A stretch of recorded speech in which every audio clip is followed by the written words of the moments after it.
Hey, what's up guys? Joker here. Today we have got a few news stories to get through in the world of tech. The first is concerning the very first sighting of the GTX 1660 graphics cards. That's the non-TI variant from NVIDIA. We've also got a look at the quarter sales results for NVIDIA and AMD and who is taking the larger market share and some adjustments in the market. Some pretty exciting stuff to see on there. And also YouTube is rolling out a fact-checking thing, a tool or something for your search results, and it's already started to roll out in countries like India. It's very interesting. We're going to get into all of that. But first, today's video is brought to you by PowerColor and their Red Dragon RX Vega 56 graphics card. The Red Dragon Vega 56 is excellent for 1080 and 1440p ultra gaming with its 8 GB of HBM2 memory. And thanks to the triple fan heatsink, the card can overclock well while also staying cool. And for a limited time, PowerColor is offering this card on sale for just $320, which is an excellent value, especially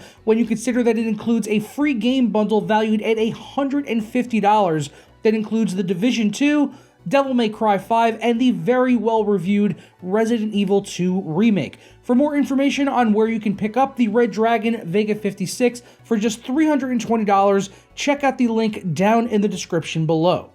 So first up, as I said, we got the GTX 1660 graphics cards. These have been spotted out in the wild, a few different MSI variants, if you will, from video cards. If you go over there, you can see we've got a few different models here from MSI. We've got the gaming card. We've also got an Armor as well as the Ventus XS.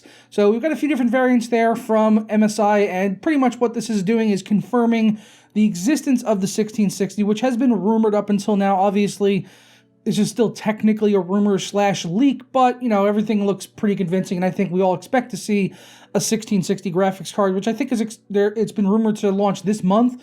And it's going to be around $220. It's probably going to be like GTX 1060 performance, which we can pretty much assume from looking at the rumored specs on this card, which is saying it's going to have 1408 CUDA cores compared to the 1660 Ti, which is 1536, which is right around a 9% difference there. So it's going to probably be about 9-10%, maybe 15% slower than a 1660 Ti possibly. And I say that only because it's using different memory, so it's going to have slower memory. It is still using 6 GB, but it's DDR5 versus DDR6. Otherwise, things are pretty similar between these cards. Clock speeds are about the same. Memory is obviously going to be slower, though, because it's DDR5 versus DDR6. Same memory bus. It's going to be cheaper, though, obviously, at $220 versus $279. But really, the biggest performance difference we're going to see is probably going to come from the CUDA core count, and with it being about a 9% difference, that's probably what we can expect to see in terms of game performance, and then some other, you know, factors might come into play, like the type of video memory. But that's really going to be it. And if you're still excited to see these cards come out, let me know down in the comments below. I am excited to test them. I did actually get a 1660 Ti finally for testing. I'm going to be working on that during the week, so stay tuned for that content. Next up, we've got another story concerning graphics cards. This is courtesy of John Petty Research, who's always doing these different types of reports and stuff. And the report that they're showing right now is actually showing one of the largest decline in sales for graphics cards in the past 10 years. That's right. This past quarter, they saw a 10% drop between the Q4 and Q3, and NVIDIA actually gained some market share in that same period as well, while AMD's market share has slipped down considerably. So if we take a look at this past quarter, Q4 of 2018, we can see NVIDIA has an 81.2% of the market, while AMD brings it up with 18.8%.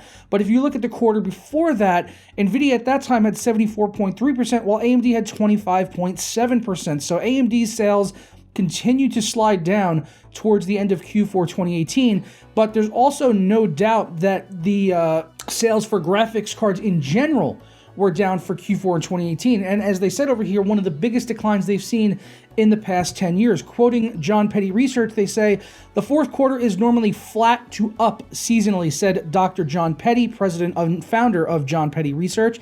However, this quarter we found that AIB, or add-in board, shipments decreased from the last quarter by 10.7%, which is below the 10-year average of a 2.3% decrease.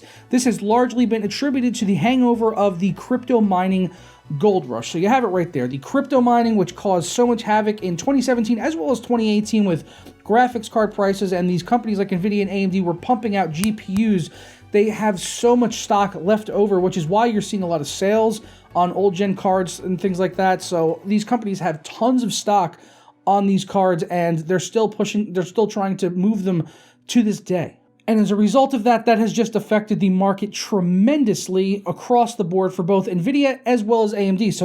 So despite the fact that NVIDIA's market share has increased for both companies, AMD and NVIDIA, graphics sales right now are not doing as well as they really should be. And NVIDIA was hurt more, I think, than anyone by this, because they are really just going after graphics, while AMD has been pulled up a lot by the CPU business, which has been fantastic for them with Ryzen. If you look at the NVIDIA stock, we all know that this has dropped in the past year tremendously. Last year, at the beginning of the year, it was trading for around $245 a share.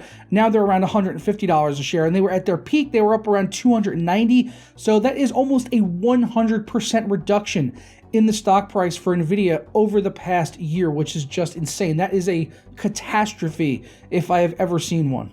And last but certainly not least, YouTube is starting to fact check our search results. That's right. If this is, so at first when I read this, I was like, oh no, this could be really bad. How far is this going to go? But after doing a little bit of research on it, I've settled down, and I'm actually pretty excited to see this. I think this is going to be a good thing, probably in most instances, as long as it doesn't get political with the fact checking and stuff like that.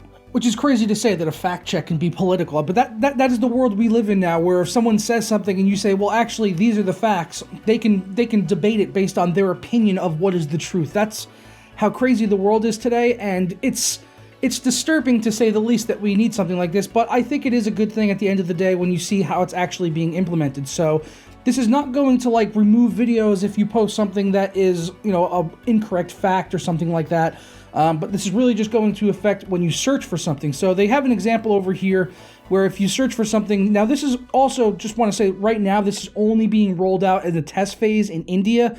It's only in India right now. It's not everywhere, but there's a possibility this could eventually roll out globally to all YouTube users. It's a possibility. So right now they're testing it in India. We'll just have to wait and see where it goes from there. But as an example for how it could work, if you were searching for something over there, I guess this is a thing right now where people think there's a certain virus in paracetamol tablets, which is like Tylenol or aspirin, which I guess is not true. Surprise, surprise. But essentially, if you were in India right now and you searched for virus in paracetamol, then it would come up with this bar at the top, which would be a fact check, which say that it is not entirely true. I guess the same could be true if you were to search for something like, is vaccination bad for your kids? And it would come up with a fact check which said, no, you idiot, vaccinations are not bad for your children. They're good for your children, and they do not cause autism, despite what you have been told by numerous fake studies and one guy who was lost his medical license because of it. It's besides the point, not trying to get political here, but fact checks are a good thing at the end of the day, and we have all of these people that are believing headlines out there on the internet, which are trying to always cause controversy and things like that. Having something like this in place is a good thing at the end of the day, and I am very happy to see it. But I want to see your guys' thoughts down in the comments below on this, the market share with NVIDIA, and also the 1660 graphics cards coming to market very, very soon. Leave me your thoughts down in the comments below. If you enjoyed this video or learned something new, don't forget to leave a thumbs up on it down below. Subscribe if you're not already. And if you have been here for a while, you can always ring the notification bell. That way you never miss a moment of content as soon as it goes up live here on the channel. And I'll catch you guys tomorrow for another video. Ta-ra.